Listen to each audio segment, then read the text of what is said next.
Samsung Galaxy Note series phones has always amazed me, and this Galaxy Note 4 is not an exception. The big news is Samsung finally moved out from its all plastic design principle, and what we have got is a damn good looking device with superb build quality which we have never seen on the Note series devices. It's matte finished with chamfered edges which add to the premium design of the phone. Samsung implemented this metal frame in such a way it perfectly goes with the simple design language of this highly beloved large screen phone from Samsung, proving a lot of people wrong who thought large screen phones would not be accepted. Another design overhaul is in the back panel, which not only looks like leather but also feels like leather. I am really happy Samsung finally got rid of the fox leather with fake stitching on the Note 3 and S5. It's not shiny and provides a perfect grip in hand because of the rubberized coating.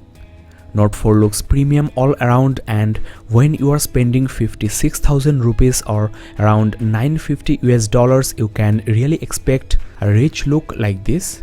Now the thickness of this new Note 4 is 8.5mm, which feels quite thin because of its large dimensions, and the weight of this phone is 176 gram, which is of course on the heavier side, and though you can put this phone into your pocket, the weight will always remind you of this phone. Now the best thing about this Note 4 is this vibrant display, which is basically a quad HD display, first time on a Samsung phone. It's the same 5.7 inches diagonally with 1440 by 2560 pixels at breathtaking 515 ppi. Sunlight legibility is significantly better than its predecessor. The colors are extremely punchy thanks to the Super AMOLED technology, and the brightness is also improved. The glass is Corning Gorilla Glass 3 for better protection, and the edges of this 2.5D glass is carved for smooth swiping experience. Now guys, let me give you a quick tour on the exterior design. At the top you get the ear speaker grill along with your sensors like the RGB sensor for adapt display and proximity ambient light sensors. Samsung removed the infrared sensor, so the air gesture feature is gone, but with the help of the proximity sensor you can wake up the display just by waving your hand. The front-facing camera is another area Samsung considered improving, and you have got a 3.7 megapixel camera with 1440p, that is quad HD video recording. It's wide angle and you can notice the camera hole is bigger than others. So now consider taking selfies with the front camera. On the left you got the power key and the volume rocker is on the right. The keys are well built and perfectly goes with the design of the phone. The bottom has now got two microphones for better sound recording, and you get the usual secondary microphone at the top. In the voice recorder, Samsung cleverly utilized all these three microphones for meeting, interviews, etc. There you get the 3.5mm headphone jack and the IR blaster for the smart remote, which enables you to control smart TVs from your Note 4. The USB port is downgraded to 2.0, which I don't mind because there is basically not that much speed difference I have found compared to S5 or Note 3.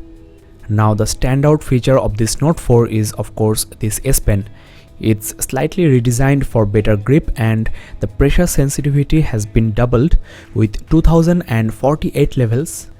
The writing experience with this S Pen is as good as it can be. The rear 16 megapixel camera shoots 4K videos at 30 fps and full HD videos at 60 fps. You also get optical image stabilization, first time on a Samsung phone. The heart rate monitor can not only just check your heart rate, but you can measure your blood oxygen level, your stress level, and even ultraviolet intensity in the sunlight of your area. The loudspeaker is at the bottom with a bump. Now, unlike the previous Galaxy S4, S5 or Note 3, Samsung released not the octa-core but the quad-core Snapdragon version of Note 4 in India, which offers slightly better performance and battery handling. Well, that was all on the exterior. Now let's move to the interior, that is the software. Samsung maintained almost the same look and feel on the TouchWiz user interface as the Galaxy S5, but the S Pen makes the difference. First of all, you get this action memo, and it's pretty much the same you got on the Note 3. So let's move on to the new feature. There is a photo note added to this S Memo, and I really liked it. You can take images of presentations, classroom white or blackboards and convert them into pencil sketch, which is also easily editable.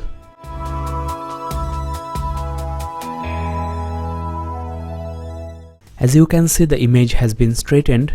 This is the pencil sketch view. You can edit and also make corrections.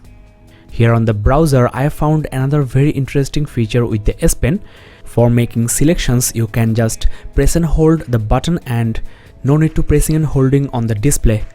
Now you can quickly translate any word with the help of this dictionary. There are lots of languages supported and you can download more. Like before, you get the air command wheel with new features. The smart select and also the image clip can snip a part of your display. So saving something from websites is much more easier now. You can even extract the text from these clips. The handwriting recognition with this S Pen is as good as before. This is also an easier way to write messages. You can apply certain gestures like you can concatenate, separate and overwrite. This will move the cursor to a new line. So with the S Pen, the phone becomes smarter and there is basically no need to use your fingers. Now to properly utilize this huge display, Samsung has brought some new options and gestures. This is a super powerful phone which can help you not only in gaming but also in true multitasking. You can run up to 5 applications live on the display. Just with a single swipe like this, you can minimize these applications into floating windows. You can resize this, move this and even transfer data from one to another just with a drag. I will upload a tutorial review series on this Note 4 in my channel where I'll show you all these features in details, so keep in touch. Now if you press the home button, all these applications become floating icons and you can access this from anywhere even if you are playing a game. In the multitasking window, if you press and hold on the supported applications, you can get the pop-up window right away. The assistant menu here brings certain options under your thumb for better one-hand handling, and there is also a side key panel you can enable from the toggles. Now you get the navigation keys on screen, which really makes sense because this is a touchscreen device and a push button home key doesn't really make sense, especially when you are using the S Pen. You have to use your finger to get back to the home. For better one-hand handling, you are getting the dialer sideways, and this thing also works in the keyboard, calculator, etc. Another great way to multitask on this huge display is to split it into two. It's called multi-window, as you know, and if you press on these apps, you get the floating window I have shown you. For multi-window, you have to basically swipe. Two supported same applications can be opened simultaneously, so you can chat with two people at the same time and compare two web pages.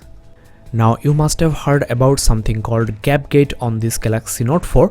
There is basically a fine gap in between the metal frame and the curved glass, especially at the corners. It's a very thin gap and barely can hold a fine paper.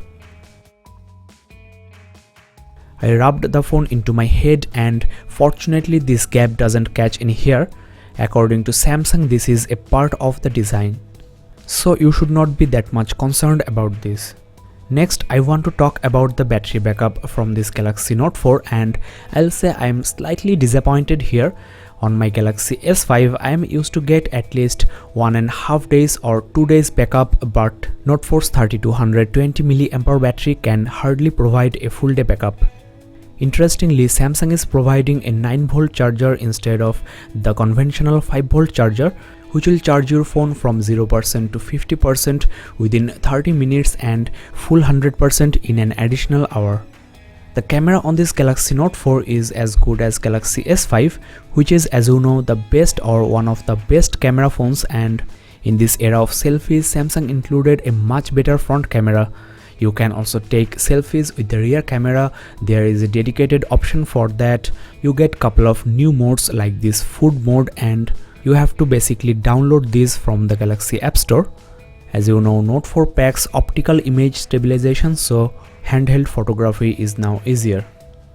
The rear camera shoots at 4K at around 48,000 kbps data rate. The images captured with the camera are sharp thanks to the very fast and accurate focusing. The color recorded is also excellent. 16 megapixel is I think more than enough for a smartphone. In good lighting condition you get a very detailed image even at 100% zoom. Low light handling of this Note 4 is also decent. With the help of the optical image stabilization, you get a much sharper image. Though indoor images under artificial light suffers slight noise, but for a smartphone camera it's acceptable. You can download these images full size from my website gadgetsportal.in. Check the description below for the link. I have also uploaded the video samples in the channel. Now here on the home screen you get this flipboard integration, but you can remove it. Just press and hold and check these settings. Now there are a couple of features borrowed from Note 3 and S5. For example, you have got the download booster, which enables you to download with both Wi-Fi and mobile data. You have got Smart Stay, but Smart Pause has been removed. Private mode can maintain 2 profiles and hide your personal data. Car mode can be used in a car, and you have got extensive power saving option called ultra power saving mode. When you have a single digit battery into your phone, you can get several hours of backup by minimizing the phone's performance. The quick connect enables you to quickly share files over Wi-Fi direct without even checking NFC or connection settings on both the devices. Just switch on the display and share. A detailed tutorial will be given in the tips and tricks series videos, so make sure you subscribe and keep in touch. Another borrowed feature is the one-handed window. Throughout the video you must have noticed that this heavy TouchWiz user interface is actually quite fast. I have never experienced any type of crashing, lag or hiccup. Applications also open almost instantly, and the added features are not hampering the smoothness of the interface. Now thankfully the base model of this Note 4 is 32GB and I have got around 24.5GB out of the box free. Though the RAM is 3GB, almost 70% is used, and out of the box I got around 1.8GB free. After installing couple of applications, the RAM uses increased rapidly, but it's more than enough actually. You can play almost all the games on the Play Store. The benchmark results are off the charts. Check the benchmark review in my channel for more info. On this Antutu 5 I have got around 47,000, which is roughly 10 to 15% more than S5. Well, we are at the end of the video and here is my final verdict.